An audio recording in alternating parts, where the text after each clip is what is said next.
We are in Hebrews chapter 11. We are going to be starting in, let me see if I've got I don't. Get my slides going. We're going to be in verse 30 in just a minute, but I want to set the background here just a little bit again, spend just a minute on it. But remember, at the end of chapter 10, the Hebrews were told that the just live by faith. And then we said that in Hebrews chapter 11, one of the primary verses is down in verse 6, is that without faith, it is impossible to please him, speaking of God. And so we've got these two verses here. And then, and again, the Hebrew writer's reason for writing chapter 11, I believe, is that he wants to show the Hebrews that it can be done. If they're thinking about leaving Christianity because they've been persecuted or because there's some tribulation going on in their lives, and I think when we look forward to chapter 12, we'll see that's actually the case.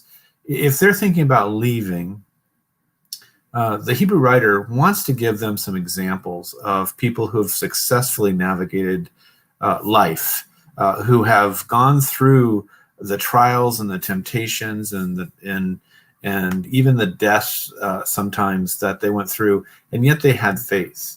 And a couple of people have pointed out to me, and rightly so, that we look at these people, and the Hebrews looked at Abraham and Moses as heroes, and yet Abraham and Moses both had flaws, great flaws. Abraham, twice it's recorded that he lied about Sarah being his sister instead of his wife. Moses thought he would be the deliverer, but when after he had spent 40 years in the wilderness and God called him and said, "I'm going to send you," Moses said, "I can't talk very well." And it's funny because the Bible says that he was mighty in words and deeds 40 years earlier, but by the time he got to 80 years old, he didn't have any confidence, and God had to send Aaron along with him as a mouthpiece.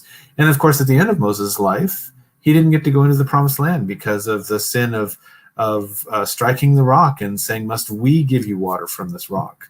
You can go down. We're going to talk a little bit about David. David was a man after God's own heart, and yet there is this big incident in his life where with Bathsheba, where he committed grave sin.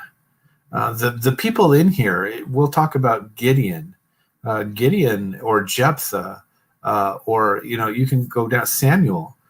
He was a great faithful man, but he did a lousy job raising his kids. Both of his sons were evil men, and so you've got a kind of an interesting thought here, is that obviously faith doesn't mean that you're without sin. Faith doesn't mean that you don't fall short of God's glory, but faith means that you believe in God, that you do things that make you so that you want to draw near to God. And so faith is the vehicle where we do that. And these men and women had that kind of faith. We're going to talk about Rahab as one of those women tonight. She had great faith. And I think Mike did a great job when he was talking about her. But one of the things I wanted to point out is that so at this point, we've seen Abel and Noah and Abraham, Sarah, and more. We've seen these people, and their familiar stories accounts for the Hebrew readers. The whole point, again, of this chapter is just show that they persevered. But what about us? What do these accounts do for us? These accounts, and I like to use the word account instead of stories, because really they're not stories; they're histories. So I like to use that word account a little bit better.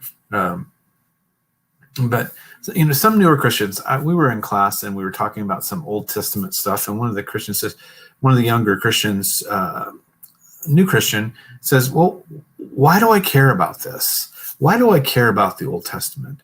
And why, and really you get to the book of Hebrews and we're talking about all these Old Testament characters here. And you have to ask yourself, why do we care? And there are two verses in the New Testament, and I'm going to put them on the screen there, that help us understand that. 1 Corinthians chapter 10, verses 6 through 11.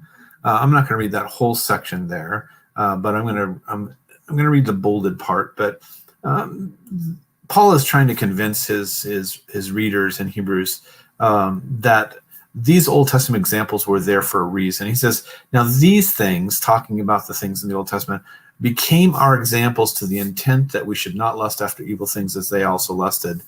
And so he's talking about Old Testament things and says, these things became our examples. Now in verse 11 it says, these things happened to them as examples, and they were written for our admonition upon whom the ends of the ages have come.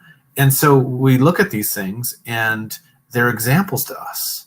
And in this case, if you go back and read the part that I skipped there, they're examples of what not to do. And then Romans chapter 15, verse 4 says, for whatever things were written before were written for our learning. So the Old Testament is there for a reason. I have a sermon called The Old Testament is Our Friend. And really it is. The whole point for Christians, the whole point of the Old Testament is that we get to see how God deals with his people. And it's not just wrath of God sermons for the Old Testament. God loves his people. God is patient. God is kind. God is long-suffering. And you don't see that anywhere else as much as in the Old Testament. And so going on, it says in Romans 15, they're written for our learning, that we through the patience and comfort of the scriptures might have hope. The Old Testament is supposed to give us hope. And it gives us hope because we can see how God deals with his children Israel.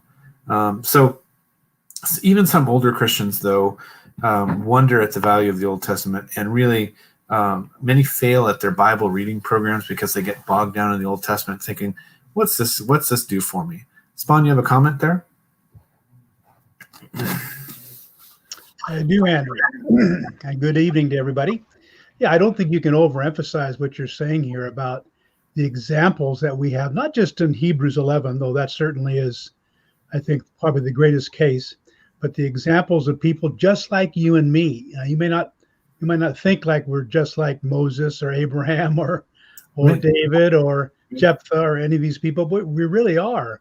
We're flawed, and we have sin in our lives that we're trying to get rid of on a continual basis. We grow, we do good for a while, we make a mistake, we fall.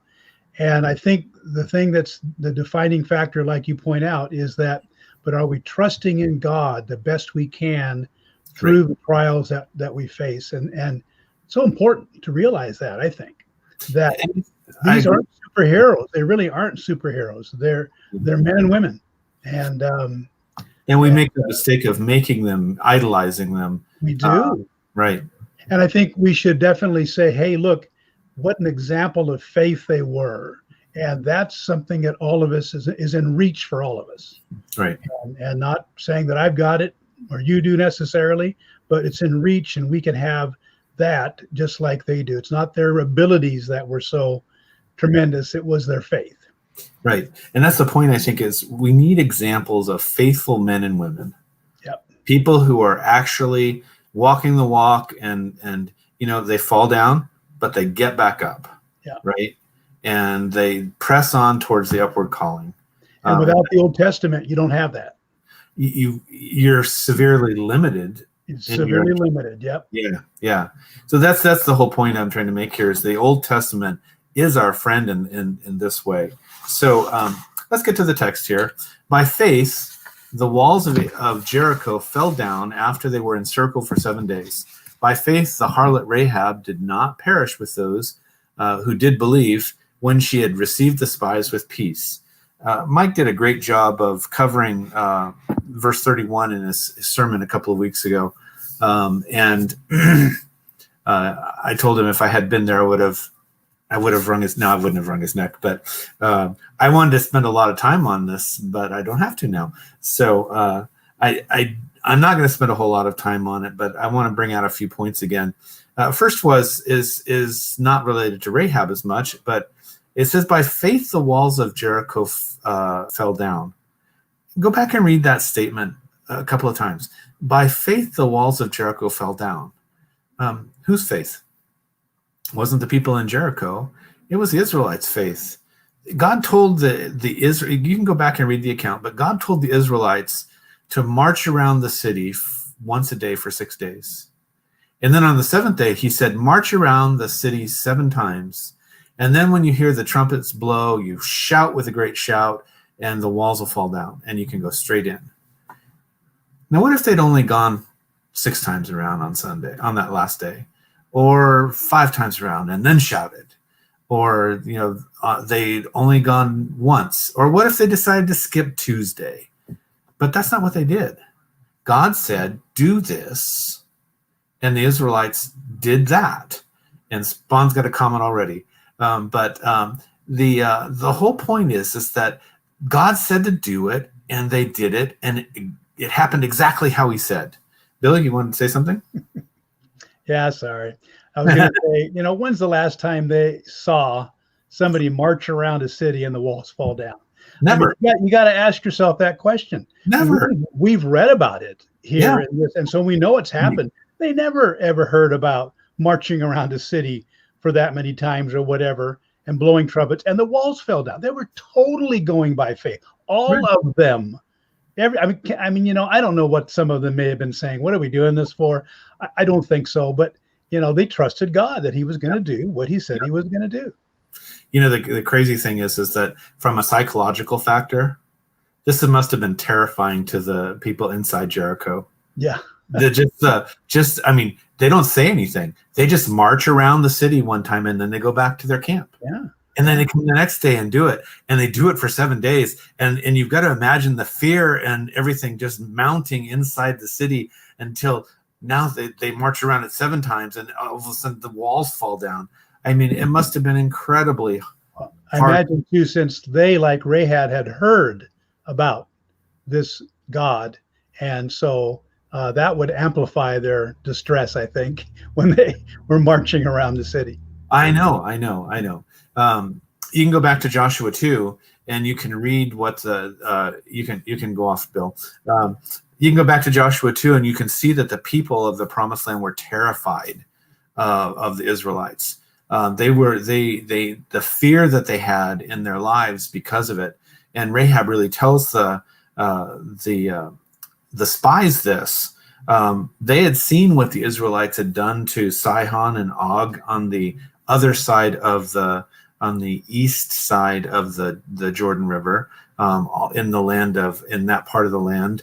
The Amorites, that's who Og and Sihon were. They were Amorites, and they had seen what had happened. But she doesn't say just that. She talks about how God delivered them through the Red Sea, which was 40 years before.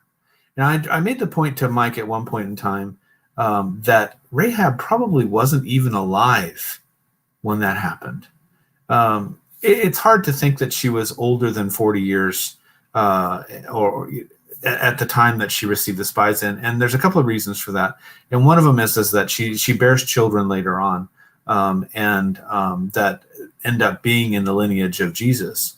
But the thing that I find incredible is that the heightened fear that they had for something that happened so long ago, God, when he judged when he judged Egypt for their cruelty to Israel, he judged them. He crushed their economy. If you go back and read in Exodus how he sent locusts and hail and fire and totally destroyed their crops. He destroyed their economy when he did that. And if you go back and look at each one of the plagues, the easiest one is darkness. But each of the plagues, the blood in the Nile was one of the biggest gods of Egypt. The sun was one of their big gods, Ra. But you can go back and each of those plagues shows God's dominance over some kind of Egyptian god. Not hard because they had hundreds of gods, but even over some of their mighty gods, like Ra and the Nile and Hathor and different ones, Osiris. But he destroyed their religion, or at least discredited it. He destroyed their economy, and he destroyed their military. And then and he did that for a reason, and part of that was so that when the Israelites went into the Promised Land, that Egypt wouldn't come and bother them for a long, long time. And so that's what Rahab's probably thinking when she mentions the Red Sea crossing. Jehovah delivered Israel in such an incredible way. It was spoken of fearfully 40 years later. That's how incredible that was. It's this fear that convinced Rahab to do what she did. I mean, she went against her own people and against her own country and against her own government. That's what it would have been in Jericho, to hide those spies and to send them out. Both texts leave out what kind of knowledge she had and when she had it, but she must have known why that the Israelites were invading.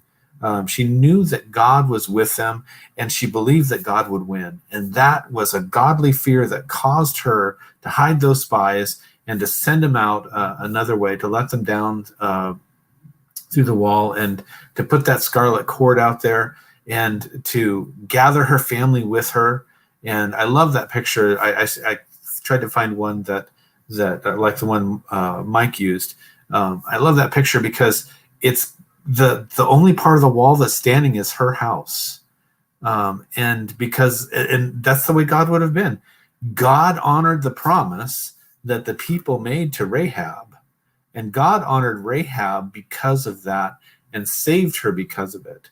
And what a great story. There are historical letters, actual extra biblical historical letters found in Egypt, and they're called the Tel El Armana Letters. And it's one of the places where the Israelites are first called Habiru, or Hebrews. And they're from the Canaanites, and they're sent to the Egyptians, and they're asking for help against these Habiru invaders, help that would never come because Egypt was still recovering. Like I said, and I said again that I don't believe that Rahab was alive. The first reason is because I think she was probably young, because she was a harlot. The second is that she married into Judah and bore children. So what are the rewards of Rahab's faith besides getting to live? She got to be one of the three women that are named. There are four in the lineage of Jesus that are mentioned, but three women that are named in the lineage of Jesus. Matthew chapter 1, verses 3 through 6 says, Judah begot Perez and Zerah by Tamar. There's one of them. Perez begot Hezron, and Hezron begot Ram. Ram begot Aminadab. Aminadab begot Nahshon, and Nahshon begot Salmon. Salmon begot Boaz by Rahab.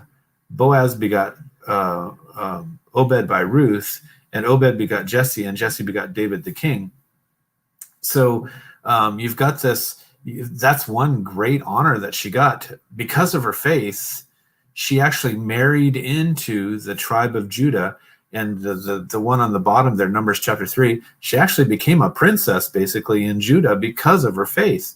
And Numbers chapter 3, and I say that because Nahshon was the son of Abinadab, but if you look at it, it says on the east side, toward the rising of the sun, those of the standard of the forces with Judah shall camp according to their armies, and Nahshon, the son of Aminadab, shall be the leader of the children of Judah. And it's Nahshon's son Salmon that marries Rahab and begat Boaz.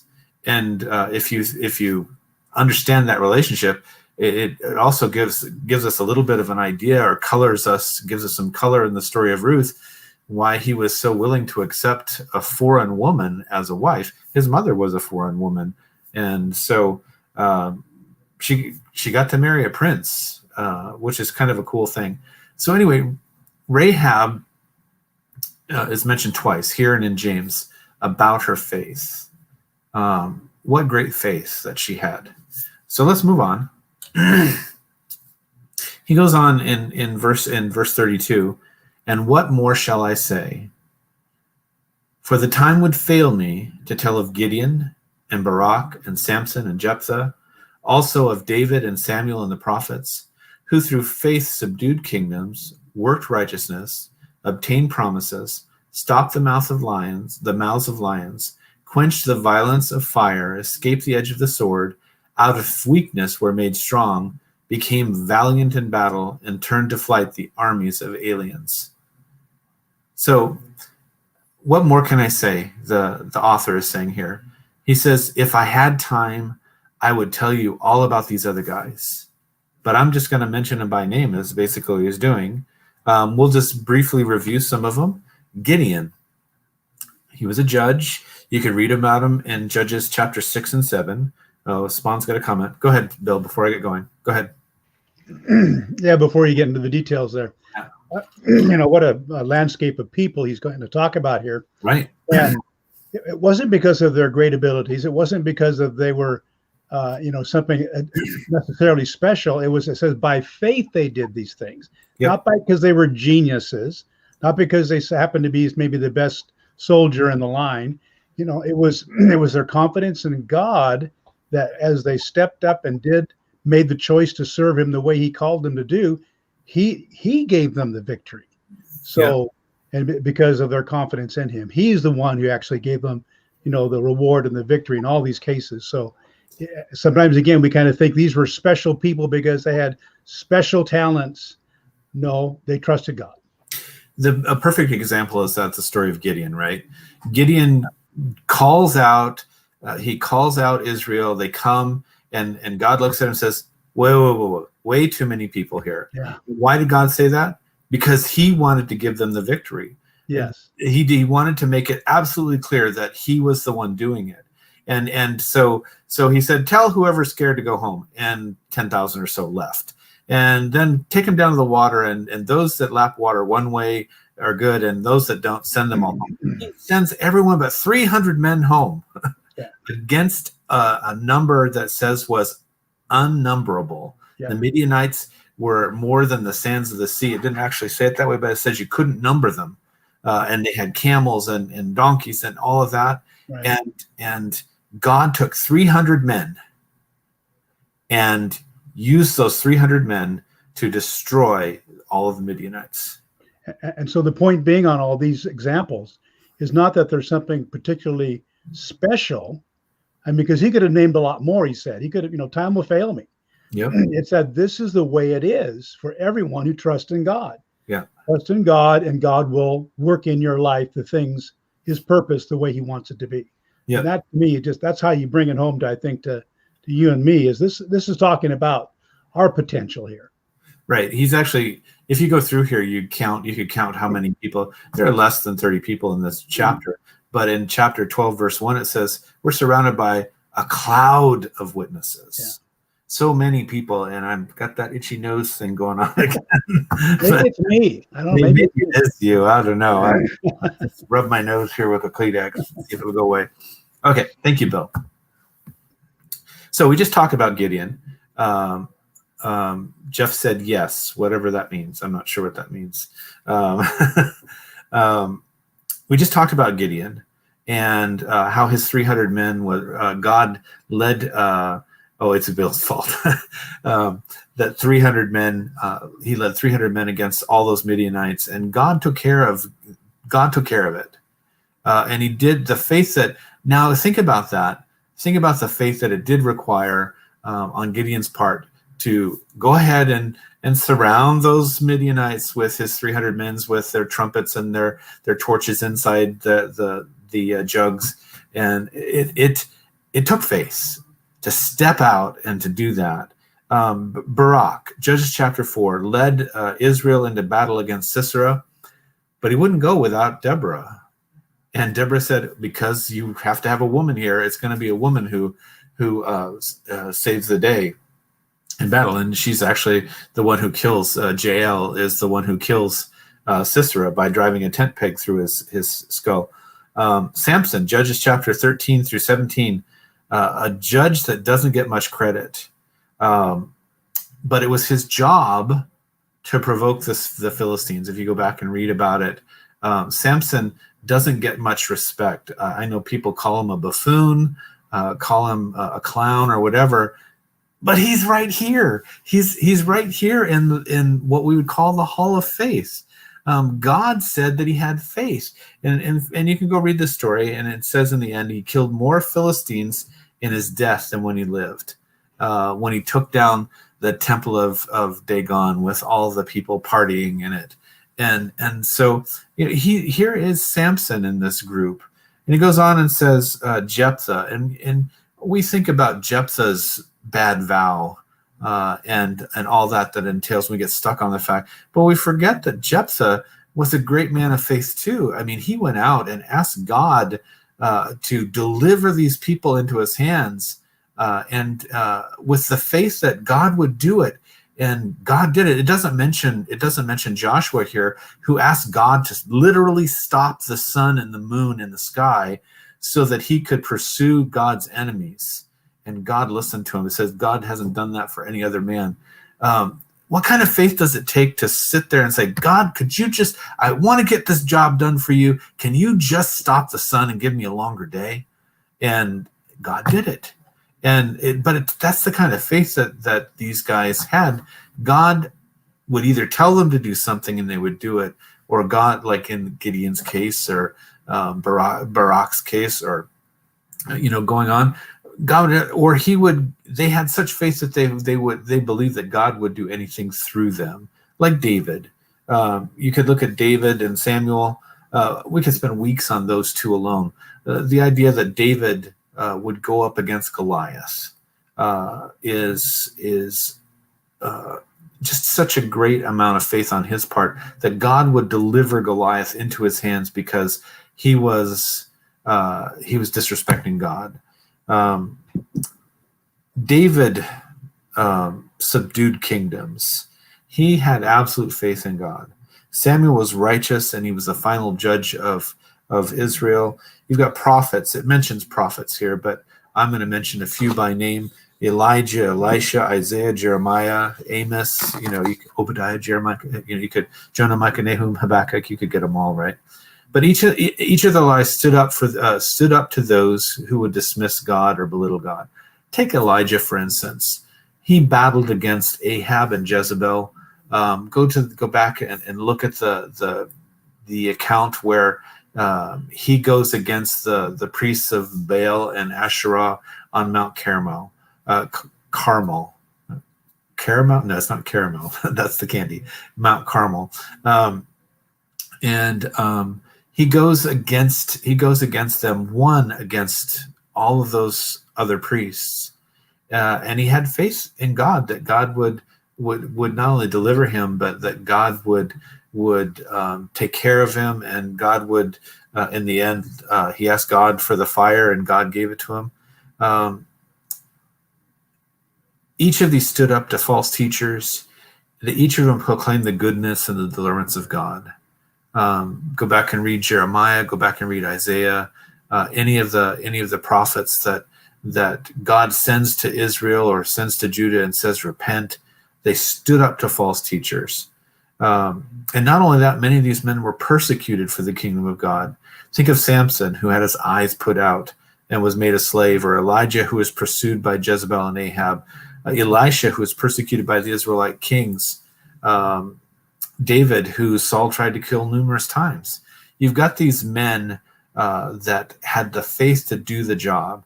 Verse 33 says, through faith, subdued kingdoms, worked righteousness, obtained promises, stopped the mouths of lions, quenched the violence of fire, escaped the edge of the sword, out of weakness were made strong, became valiant in battle, turned to flight the enemies of the aliens, or armies of the aliens. And this is the lesson of verse 33. And I pay attention, because I think it's important. Their faith made them strong. Each of these things here, their faith made them strong. Look at the words used here.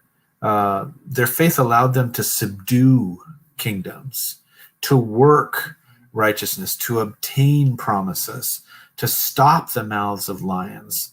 By the way, that applies to Samson and David and Daniel. All of them at one point or another stopped the mouths of lions, quenched the violence of fire. Think of Shadrach, Meshach, and Abednego. They had an opportunity to walk away from that, to walk back because Nebuchadnezzar, when he was told that they didn't bow down, they had an opportunity to bow down, but they chose not to. They chose to have faith in God. And I love what I believe it's Shadrach who says. He says, whether or not God delivers us, know, O king, that we will not bow down to the idol that you've presented. And that just makes Nebuchadnezzar so mad. He says, heat that thing up 10 times. And so I think it's 10 times, but he says, heat that thing, that furnace up even hotter. And the guys, the strong men who took Shadrach, Meshach, and Abednego to throw them in to the fire, they died because it was so hot. But Shadrach and Meshach and Abednego, Hananiah, Azariah, and Mishael, I think is the name, their Hebrew names, they didn't die. What faith they had. Escape the edge of the sword. You could look at Elijah. I mean, how many times did Ahab and Jezebel try to kill Elijah? How many times did the kings try to kill Elisha? But Elisha looked out and he could see that there were chariots of angels protecting him, and that's when he asked that God would open his servant's eyes, so the servant could see the same thing he saw. Out of weakness we're made strong. You could think of David, the ruddy youth, going up against the Philistine Goliath, who was 9 feet tall. But isn't this just about all of us? The weak being strong. Paul asked that the problem, his thorn in the flesh, be taken away. And Jesus said something to him. He said that in my weakness, strength is in your weakness, strength is perfected. And I'm paraphrasing that, but the idea is that God is our strength. God is our perfection, and all we have to do is provide the faith to get there. So each of these phrases, I think, are designed to light a fire in the hearts of the Hebrews. And we need to be familiar enough of the Old Testament to be reminded as well that these men and women they're heroes because they were faithful. They were still flawed, but they're heroes because of their faith. And we can be the same kind of hero. We can have the same kind of faith. It was through their faith that they accomplished all these great deeds. And the Hebrews could do the same thing, and we can do the same thing. The next slide says women, and there's an odd break here. In my text, actually, verse 35, the first part of it's in the prior paragraph, and then this paragraph actually starts with others, and I don't understand that. So I put 35 with this paragraph. Women received their dead, raised to life again. Others were tortured, not accepting deliverance, that they might obtain a better resurrection. Still others had trials of mockings and scourgings, yes, of chains and imprisonment. They were stoned, they were sawn in two, they were tempted, were slain with the sword. They wandered about in sheepskins and goatskins, being destitute, afflicted, tormented, of whom the world was not worthy. They wandered in deserts and mountains and dens and caves of the earth. I have a picture of Elijah here, supposedly being fed by ravens. And this is after the battle on Mount Carmel. I don't know why I want to say Carmel. Mount Carmel. And he's fled from the face of Jezebel because she said that she's going to kill him. And he goes and he hides near a spring, and God sends ravens to feed him. That's the idea that's the kind of people we're talking about here. People who thought that they were alone in the battle. And what did God tell them? I have yet 7,000 who have not knelt down to Baal. I've reserved those to myself. So we've got this passage. The author is close to finishing his argument here in the book in chapter 11, and he's trying to finish his argument, his encouragement for them to stay the course. He said, women received their dead raised to life again. Elijah raised the widow of Zarephath's son. You can go look at 1 Kings 17. Elisha raised the son of the Shunammite woman. You can go look at 2 Kings 4. Jesus raised the widow of Nain's son. Not Old Testament, obviously, but in both these examples, the women had faith to ask the prophets. They also had the faith to ask the prophets for help. They had the faith to help the prophets, and they had the faith to ask the prophets for help when they needed it. Others were tortured, not accepting deliverance, that they might obtain a better resurrection. And now I've got the actual quote from Daniel chapter 3. It's not on the board, but Shadrach, Meshach, and Abednego answered and said to the king, O Nebuchadnezzar, we have no need to answer you in this matter. If that is the case, our God, whom we serve, is able to deliver us from the burning fiery furnace, and he will deliver us from your hand, O king. But if not, let it be known to you, O king, that we will not serve your gods, nor will we worship the golden image which you have set up. They did not accept deliverance. They could have bowed out. Oh, Spawn had a comment 3 minutes ago. What's your comment, Bill? Oh, that's all right. It would fit in anywhere here. But actually, Shadrach, Meshach, and Abednego were delivered from that fiery furnace. Sure, but they didn't. Talking about a section of people that may not be delivered. They were tortured. They were sawn in two. I don't think you walk away when you're sawn in two. So how many people were thrown into a fiery furnace that didn't survive, but they trusted God for deliverance? And of course, that would be an eternal deliverance, a heavenly kingdom. And we've got both examples. We've got examples that up to verse 34 of the victory and the power and the success and all these great things that God gives those that live by faith. And then that also goes over to the part where the suffering that can come, and those willing to endure it who trust in God will receive a great reward. And of course, Jesus is our ultimate example there, right? He's just he laid his life down, and which is actually the first part of chapter 12, right? There you go. I won't get too far ahead. That's all I wanted to say, was that you've got people who died. That was what their faith led them to. They were tortured and they were killed. Yeah, the reason that I put Shadrach, Meshach, and Abednego in here again is that they didn't accept the deliverance that Nebuchadnezzar offered them. Yeah, he said, "Bow down." It's kind of funny because he had. I think that he knew that they were Daniel's friends. He had appointed them to high offices in his administration. So I think I get the idea that he probably liked them. He gave them a second chance. And they didn't accept that chance. They said, God can save us if he wants to, but just know this, we're not going to bow down. And so that's what I was thinking about not accepting deliverance. But you're right, they were tortured. You can think about, and I don't know why I don't have it right here. Oh yeah, I've got it. Jeremiah thrown into a slime pit that he couldn't sit down in. All sorts of things. These guys were beat up, stoned, sawn in two. You're right. The faith that it took to go through those kind of tortures, just like Jesus. So, okay.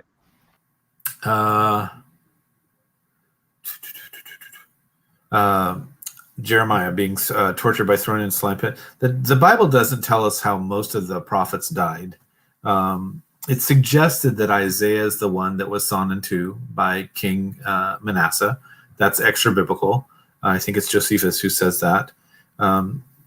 The extra biblically, not necessarily traditionally, Jeremiah was stoned in Egypt. Ezekiel was killed in Babylon. We are told that Zechariah, the son of Jehoiada, the priest, was stoned. That's 2 Chronicles 21 or 24:21, and we know that Stephen was stoned in Acts chapter 7. So the idea that they were tortured or not accepting deliverance, that they might obtain a better resurrection, they accepted the things that were coming towards them or coming to them because they looked beyond the short term. Just like we'll see in chapter 12, Jesus, for the joy set before him, endured the cross. We need to have the same kind of joy, and that's really a lesson for chapter 12. But we need to have the same kind of joy, the same kind of goal, that we need to look beyond because we're trying to obtain a better resurrection. So it says, of whom the world was not worthy. This is God's view of these men and women. God looks down, and And you could look at Elijah. This guy on the screen here, he's a bum, right? He's dressed in rough clothing. In fact, it says sheepskin. Do I have that in here? I think I skipped that. No, it's yeah, I did. Dressed in sheepskin. That's John the Baptist. He dressed in with a leather belt and a hairy shirt, and people looked down on him because he was running around in the wilderness. But what did God think of John? Jesus said, "There's no one greater than John." He said, but everyone in the church is greater than he is. But he was saying of men, there's no one greater than John the Baptist.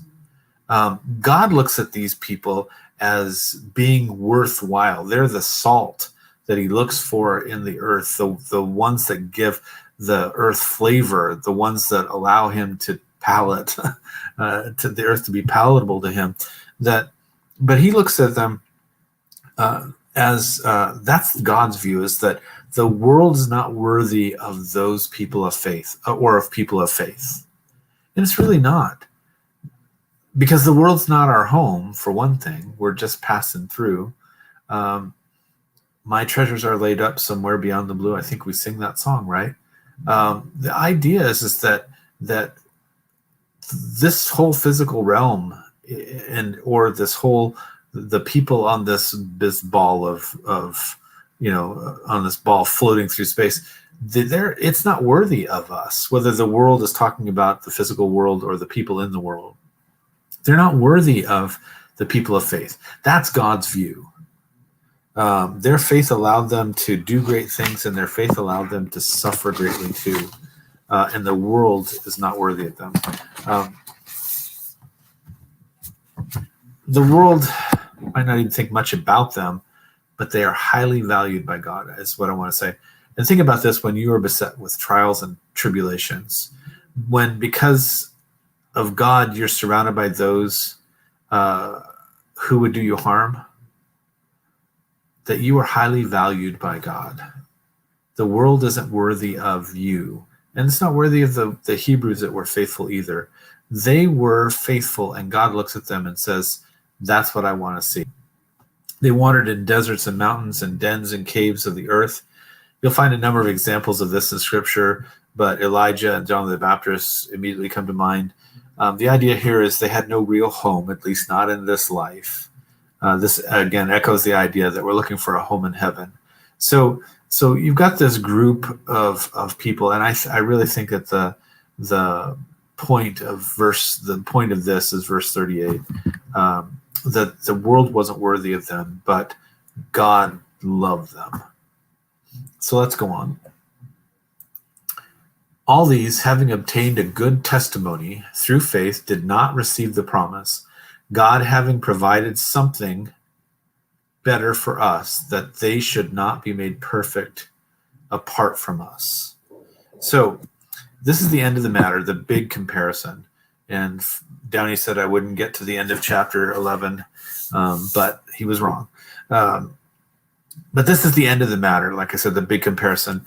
They had faith, but they didn't receive the fulfillment of the promise. And I've got an exclamation mark in my notes there. They didn't receive it. They had the faith to do all these things, looking for a better place, looking for a city that God made, looking for all these things, and they didn't receive the fulfillment of that promise. They did in the long run, but they didn't get it in their lifetime, is what this means. They lived and they died, and sometimes in grisly ways, and they did not receive the inheritance. Like Abraham, he had to buy his own grave. He had to buy a place where he could bury Sarah. He had to, and Isaac was no better. Isaac, even though his inheritance was the land, he didn't receive the land. Neither did Jacob. Neither did Joseph. But it was, a couple hundred years later, and there's a reason why I say that, but a couple hundred years later, the Israelites come in and they receive the land. So you've got that. That's the idea is that these guys, they lived and they died and they didn't receive their inheritance because they were looking for a country, a homeland, a city, and they wouldn't receive that until Jesus Christ died for them. And so they're looking again. That's, I think, the point of this is they did not receive the promise.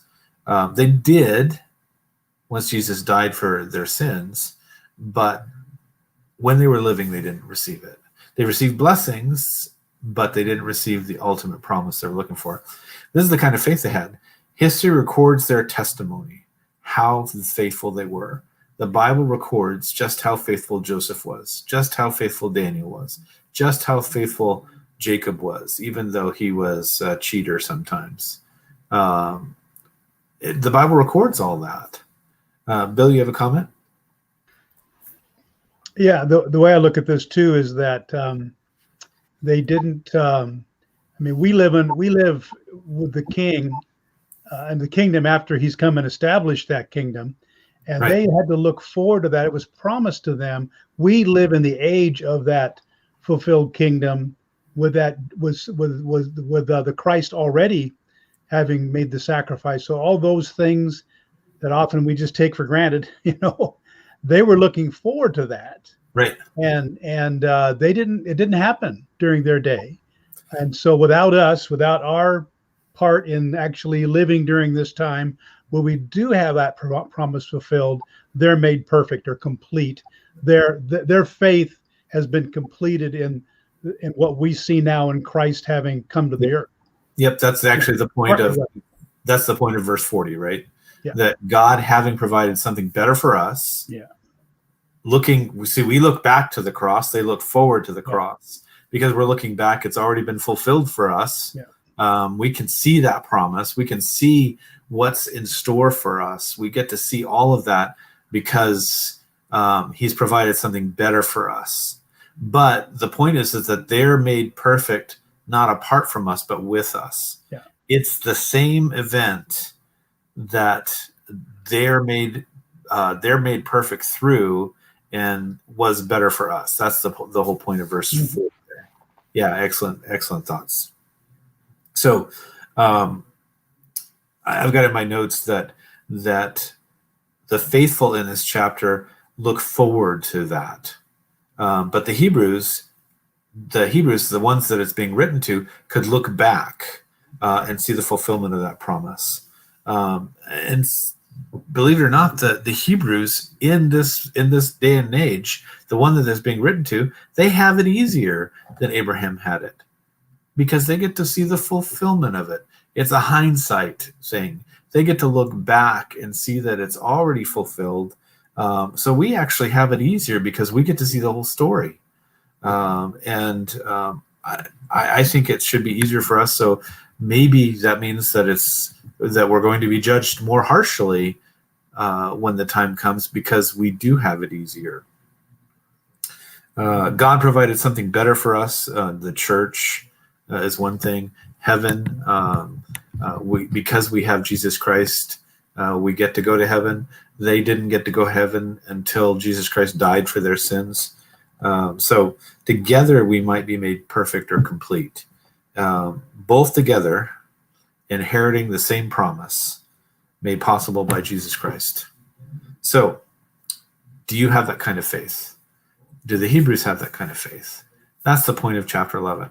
So that actually brings us to chapter 12, and I still have 3 minutes left. So at the end of, I don't know if we'll get that far into chapter 12, but at the end of chapter 10, we were told that the just live by faith.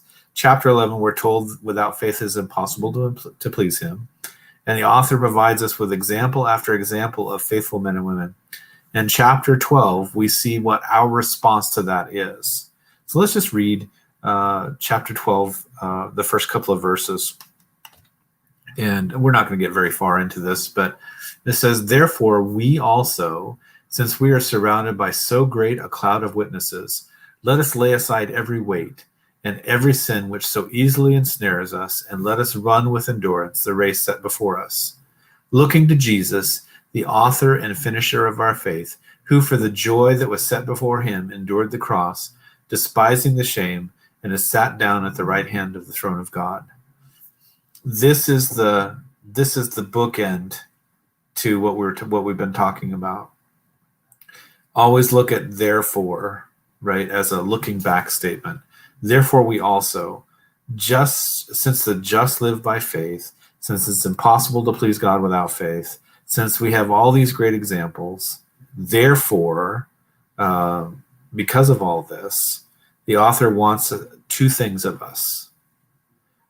He wants us to lay aside the weight of sin, and he wants us to run with endurance the race set before us.